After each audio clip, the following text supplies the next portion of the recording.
Hi guys, welcome back to నిక్సరూస్ creation. నేను healthy వర్షన్లో ఐస్ క్రీమ్ తయారు చేస్తున్నాను అనమాట. Dry fruits ice cream. ఇందులో మన షుగర్ కానీ స్వీట్కి ఎలాంటి యూస్ చేయట్లేదు. న్యాచురల్గా మన డ్రై ఫ్రూట్స్ అండ్ ఖర్జూరంతో స్వీట్తో చేస్తున్నాను అనమాట. మైల్డ్ స్వీట్తో డ్రై ఫ్రూట్స్ టేస్ట్తో చాలా బాగుంటుంది అనమాట. ఇందులో మనం ఎలాంటి ప్రిజర్వేటివ్స్ కూడా కలపట్లేదు. ఇది కంపల్సరీ 10 to 15 days వరకు మనం ఫ్రిడ్జ్లో పెట్టుకొని సర్వ్ చేసుకోవాలన్నమాట. ఇది ఇప్పుడు ఎలా తయారు చేసుకోవాలో మనం ప్రాసెస్లోకి వెళ్ళిపోదాం. ఫస్ట్ ఒక మిక్సింగ్ బౌల్ తీసుకోవాలి. అందులో 1 కప్పు ఫుల్ మకానా, ఇందులో ఒక 20 జీడిపప్పు, అంటే బద్దలు కాదు, నేను పలుకులు తీసుకున్నాను. ఒక 20 అవి తీసుకున్నాను. ఒక 20 వరకు బాదం, ఒక 20 పిస్తా, 2 అంజీర్లు, ఒక 20 ఖర్జూరాలు కూడా తీసుకున్నాను అనమాట. ఇలా సీడ్ తీసేసుకుని వేసుకుంటున్నాను. 20 నుంచి 25 లోపల వేసుకోవచ్చు అనమాట. మన స్వీట్ తినేదాన్ని బట్టి వేసుకోవచ్చు. కొంచెం మైల్డ్ స్వీట్తో ఉంటే బాగుంటుంది అని చెప్పి నేను ఒక 20 తీసుకున్నాను. వేసుకొని ఇందులో ఈ కప్పుతో 2 cups మిల్క్ పోసుకోవాలి.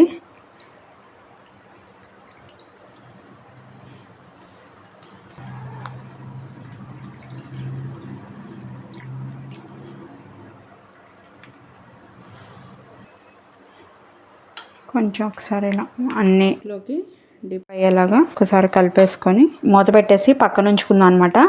ఒక 1 hour అయితే ఇవి నానాలి. ఒక 1/2 hour తర్వాత మళ్ళీ ఒకసారి మూత తీసుకుని మళ్ళీ ఇవి కొంచెం మెత్తగా అయితే కిందకి వెళ్తాయి కదా, మళ్ళీ ఒకసారి కలుపుకుంటే సరిపోతుంది. ఒకవేళ మీకు ఆ ఫ్లేవర్ నచ్చితే కనుక ఇందులో సాఫ్రాన్ కూడా యాడ్ చేసుకోండి ఇలా మిల్క్లోనే. నేనైతే మా ఇంట్లో అంత ఎక్కువ ఇష్టపడరు అని చెప్పి నేను సాఫ్రాన్ వేయట్లేదు. ఓన్లీ డ్రై ఫ్రూట్స్తోనే చేస్తున్నాను అనమాట. ఇప్పుడు దీన్ని పక్కన పెట్టేసుకుందాం. ఇవి నానిపోయాయి అనమాట. చక్కగా వీటిని మిక్సీ జార్లో వేసేసుకొని చక్కగా మెత్తగా గ్రైండ్ చేసేసుకోవాలి. విత్ మిల్క్తోనే యాడ్ చేసేసుకోవాలి.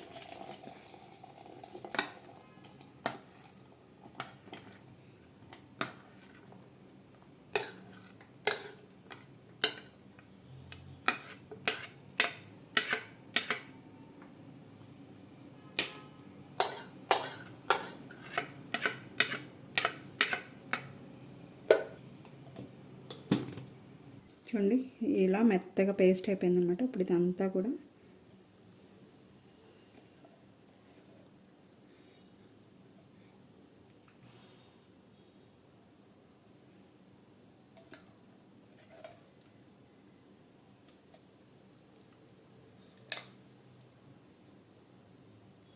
కావాలంటే కుల్ఫీ మోడ్లో వేసుకోవచ్చు, లేదంటే మటకాలో కూడా వేసుకోవచ్చు అనమాట.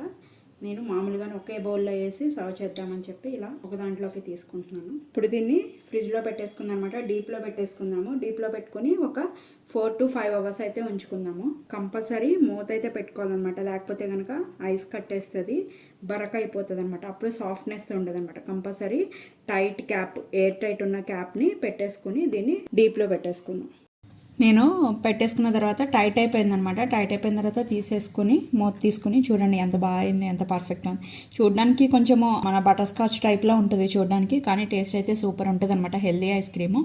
అది కొంచెము మనము దేంతో తీసుకున్నా కూడా ఒకసారి ఇలా వాటర్లో డిప్ చేసి తీసుకుంటే వస్తుంది అనమాట. లేదు అంటే కనుక స్కూప్స్ ఉన్న వాళ్ళు స్కూప్ పెట్టి తీసేసుకోండి. నా దగ్గర స్కూప్ లేదనమాట. అందుకు నేను ఇలా చారు గరిట్లు, అవి గుంట గరిట్లు ఉంటాయి కదా, వాటితో తీస్తున్నాను అనమాట. ఇదిగో చూడండి, పైనుంచి కొంచెము నానపెట్టి పీల్ తీసినవి కొంచెం స్లైసెస్ లాగా కట్ చేసుకుని ఆ డ్రై ఫ్రూట్స్ కూడా వేసుకుంటున్నాను అనమాట. Healthy ice cream. పిల్లలకు కూడా ఎటువంటి హెల్త్ ప్రాబ్లం ఉండదు. ఇందులో ప్రిజర్వేటివ్స్ కలపట్లేదు. అన్ని న్యాచురల్గా మైల్డ్ స్వీట్తో ఇంట్లో తయారు చేసిన ఐస్ క్రీమ్ అనమాట, dry fruits ice cream. So ఈ డిష్ మీరు కూడా తయారు చేసుకుని టేస్ట్ ఎలా ఉందో నాకు కామెంట్ చేయడం అయితే మర్చిపోకండి. మీరు ఫస్ట్ టైం నా ఛానల్ చూసినట్టే సబ్స్క్రైబ్ చేసుకోండి. ఇలాంటి మరికొత్త వీడియోస్ కోసం బెల్ బటన్ ప్రెస్ చేయడం అయితే మర్చిపోకండి. ఈ వీడియోని మీ ఫ్రెండ్స్ అండ్ ఫ్యామిలీ మెంబర్స్ కూడా షేర్ చేయండి. Thank you guys.